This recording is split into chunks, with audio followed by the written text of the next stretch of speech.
महाकुंभ नगर में जिस सेक्टर 19 में आग लगी थी गीता प्रेस के शिविर में हम वहीं पर मौजूद हैं और आप देखें अभी भी वहां पर जो बचाव कार्य है स्थिति को सामान्य करने की कोशिश की जा रही है। बड़ी संख्या में जो कर्मी हैं वो लगे हैं, लगातार चीज़ों को व्यवस्थित करने में लगे हैं और इस पर जो तमाम कल घटना हुई है उस पर क्या हुआ, उस समय कितने लोग मौजूद थे और अब क्या स्थिति है, कैसे बचाव कार्य चल रहा है, उस पर बातचीत करने के लिए हमारे साथ गीता प्रेस के जो प्रमुख हैं यहाँ पर महाकुंभ नगर में वो हैं कृष्ण कुमार खेमका जी। उनसे ज़्यादा बातचीत करते हैं। खेमका सर, ये बताइए कि कल क्या हुआ जो है? ये लगभग 4 बजे हमारे बाउंड्री बाल के बाहर जो पंडों का कैंप लगा है, ऐसा लगता है उनके यहाँ कोई भोजन बना रहा होगा, उससे कोई चिंगारी उड़ करके हमारे कैंप में आई। हमारे कैंप में पूरी सुरक्षा थी, पूरी सावधानी थी। हमने कहीं भी कोई हीटर नहीं लगाया, गीजर नहीं लगाया, कहीं पावर प्लग नहीं लगाया, क्योंकि हमारी कुटिया है, हमारा पंचवटी है, पर्ण कुटी है। हमें मालूम है कि जरा से भी असावधानी हमें दिक्कत में ला सकती है। चूँकि ये चिंगारी पीछे किसी बाउंड्री बाल से आई और धुआं उठा, हालांकि सारे लोग लग गए बुझाने में, लेकिन थोड़ा समय लगा अथवा हवा का रुख विपरीत था और तमाम तत्काल दमकल की गाड़ियां आ गई, सुरक्षा कर्मी आ गए, पुलिस के आ गए, एनडीआरएफ के लोग आ गए। खेमका जी, एक चीज़ ये बताइए कि ये जो आग आप बता रहे हैं कि जो जहाँ चाय वाय कुछ बन रही थी ना, जहाँ पे नहीं, हमारे पीछे जो पश्चिम की ओर बाउंड्री है गंगा की तरफ, वहाँ पंडों का कैंप लगा है, आप देख रहे हैं। अच्छा, वहाँ पे हाँ, पंडों कैंप लगा हमारी बाउंड्री के पीछे। अच्छा, वो जो पूरा बना है ये बाउंड्री के पीछे जो पीले वाले है ना, यहाँ तो कलवासी रह रहे हैं ना? ये पंडों कैंप नहीं है। अच्छा, पंडे इस कैंप को बेच देते हैं कल्पवासी लोगों को। वो देहाती लोग होते हैं, वो भोजन बनाते हैं अपना लकड़ी वगैरह पे। वो लकड़ी का भोजन उड़ करके वो हमारे कैंप में आ गया।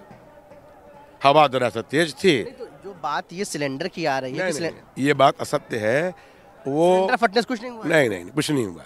सिलेंडर तो आग जब इतनी प्रचंड हो गई, बूझ नहीं पाई, वो आग सिलेंडर तक पहुंच गई तो वो सिलेंडर ब्रश कर गया। सिलेंडर से कोई घटना नहीं हुई, घटना आग से हुई है।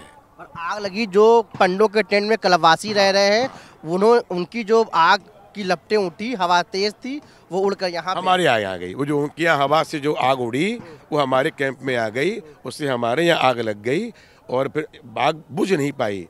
हालांकि प्रशासनिक अधिकारी सारे आए, पुलिस के अधिकारी आए, सारे सीओ भी आए, इंस्पेक्टर साहब भी आए, खेमका जी, हम अगर ये कहें कि उनकी जो आग की लपट उठी वो आग की तरफ आई, लपट में चिंगारी आई वो हमारे झोपड़ी में आ गई, तो चिंगारी पर्याप्त थी लेने के लिए। वो चिंगारी ने धुआं का रूप लिया, हमने बुझाने का प्रयास किया, वो बुझ नहीं पाई। खेमका जी, जो वहाँ कलवासी रह रहे हैं, मेरी कल उनसे रात को बात हुई तो उनका ये कहना था कि यहाँ से सिलेंडर फटा और वो हवा इतनी तेज थी वो उड़ के उस साइड गई जो है। ऐसा उनको जानकारी नहीं है ना। हमारे सिलेंडर सारे रखे हैं टीन शेड में, और टीन शेड में फटा ही नहीं हमारे सिलेंडर। हमारे रसोई सारा बना हुआ टीन शेड में। कोई भी झोपड़ी में, कुटिया में सिलेंडर है ही नहीं, आज भी नहीं है, पहले भी नहीं था। लेकिन कल जो पुलिस का बयान था खेमका जी, वहाँ पर भी ये बात सामने आई कि प्राथमिक तौर पर जो प्रारंभिक जांच हुई उसमें सिलेंडर फटने की घटना का जिक्र किया। बात बिल्कुल असत्य है 100%। मैं तो साक्षी हूँ इसका, मैं यहाँ का अधिपति हूँ, मैं काम देख रहा हूँ इसके बारे में पूरा, मुझे मालूम है। पहले झोपड़ी में आग लगी और थोड़ी धुआं सा उठा, हमने प्रयास किया, वो आग का रूप ले लिया, वो बढ़ता गया, चूँकि प्लास्टिक लगा था, फूस की झोपड़ी है तो वो लगती गई। जो ये बयान दे रहे हैं कि सिलेंडर फटा, एकदम गलत है, सिलेंडर फटा ही नहीं। लेकिन वहाँ पे खेमका जी, कल रात को मैंने कई सिलेंडर को देखा जो है जो ज़मीन पे पड़े हुए थे और जो वहाँ पे लोग रह रहे हैं, कलवास कर रहे हैं, कई कलवासी जो उनका साफ तौर पे कहना था कि इधर से जो है आग लगी और सिलेंडर फटने की वजह से है। आप सारा वीडियो देखें तो आग पश्चिम से लगी। अच्छा। और पश्चिम में हमारी बाउंड्री के पीछे से आग आई। जो लोग इसको बनावटी बात वो कहे, अपन हर्जा नहीं है। सत्य यही है कि पीछे से आग आई। आग ने जब प्रचंड रूप धारण कर लिया, जब प्रचंड आग तो सिलेंडर फटेगा ही फटेगा। फिर वो आग हमारी पहुंच गई, रसोई तक पहुंच गई, वहाँ सिलेंडर रखे हुए थे, वो फट गए होंगे। पहले सिलेंडर फटा, ये बात तुम झूठ है, गलत बात है। और हमारी तो सावधानी रखी हुई है कि यहाँ संभव ही नहीं है सिलेंडर फटना। अच्छा, जब ये घटना हुई तो आपका जो शिविर था उसमें कितने लोग थे? लगभग 600 लोग थे उस समय। सब सुरक्षित है? अपर से थे। ये कृपा भगवान की है, संतों की, महापुरुषों का आशीर्वाद है। त्रिवेणी माँ की कृपा है और हमको एक भी आदमी हताहत नहीं हुआ इसमें। अच्छा, और जो सामने जो शिविर है जहाँ पे कलपवासी हैं, उसका कुछ अंदाज कितना लोग? क्या पीछे? मैं उनका क्यों देखूं क्या रह रहे हैं, हमारा अपना ही, हमारा शिविर में 600। आप लोगों का लगभग कितना नुकसान हुआ? नुकसान तो करोड़ों का हुआ है, लेकिन सब अंदाज जान बच गई। ये हम इस बात को मान रहे हैं कि जान बच गई तो सब आप बच लोगों गया। कई धार्मिक पुस्तकें होती हैं, वो उसका भी कितना? हमारा बहुत नुकसान हुआ है, हमारे जो यात्रियों का नुकसान बहुत हुआ है।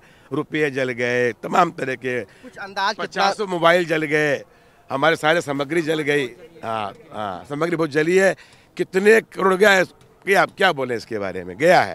तो अब क्या लग रहा है कब तक वापस? हम लोग पूरे सुरक्षित हैं संतों की कृपा से, इसलिए हमने हिम्मत नहीं हारी है। हमारा सेवा का सारा प्रकल्प यूं ही चल रहा है, चलता रहेगा और अभी भी ये चल रहा है हमारा सेवा कल्प। हम संतों की सेवा के लिए आए हैं, वो करके रहेंगे पूरा। कल्पवासी यहाँ हमारे यहाँ रहेंगे।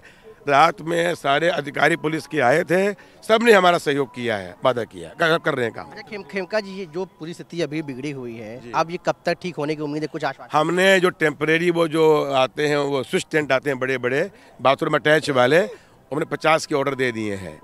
अब पैसे की मत नहीं है, गीता प्रेस को कोई पैसे का समस्या नहीं है, वो सेवा के लिए आती है, वो सेवा करके रहेगी। इसके बारे में हम लोग रहेंगे, कहीं जाएंगे नहीं। खेमका जी, तो कुल मिलाकर ये मतलब ये कह सकते हैं कि जो सिलेंडर वाली बात थी वो असत्य है, और जो चीज़ें हुई हैं, आग लगने वाली घटना, जो वहाँ पे आप बता रहे हैं कि जो वहाँ पंडों का टेंट है, वहाँ जो कलपवासी रह रहे हैं, उन्होंने की जो लकड़ी पे खाना बना, गलती से हो गई होगी, उनका ऐसा भाव नहीं रहा होगा, वो हवा का रुख था। और चूंकि वो लोग लकड़ी में भी भोजन बनाते होंगे तो हमारे पास आ गई, वो आ गई, झोपड़ी थी वो। आपको क्या लगता है कि ऐसी घटना से बचने के लिए क्या प्रिकॉशनरी? तो हम लोग अब झोपड़ी लगा नहीं रहे हैं, अब तो सारा टेंट लगा रहे हैं कपड़े वाला, जिससे कि हमको सावधानी बने। ये बात तो हम लोग ने इतनी सुरक्षा की है, 20 मीटर दूर लगाया झोपड़ी हम लोगों ने। अब वो कैसी अग्नि उड़ करके आई, हमारी झोपड़ी में आ गई। और ये बात जो लोग इसकी राजनीति करें वो करें, हमारा सत्य ये संजोग बना, अग्निदेव आए, हमको पूरा नष्ट कर चले गए।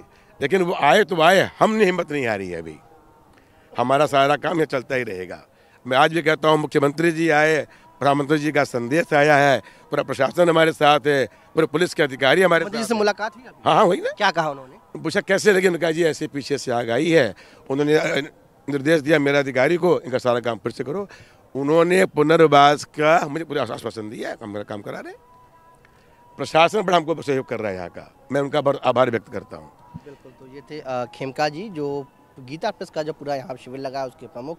लेकिन उनका साफ तौर पे ये कहना है जो घटना हुई है, जो सिलेंडर फटने की बात आ रही है, वो पूर्णतः असत्य है। और जो घटना हुई है वो जो पीछे कलपवासी जहाँ रह रहे हैं, वहाँ पे खाना बनाने के दौरान कुछ आग की लपटें उठी, जिसकी चिंगारी इस शिविर में आई, उसके बाद पूरी घटना हो गई। महाकुंभ नगर से मेरे सहयोगी सचिन गुप्ता के साथ पल्लव, टीवी इंडिया।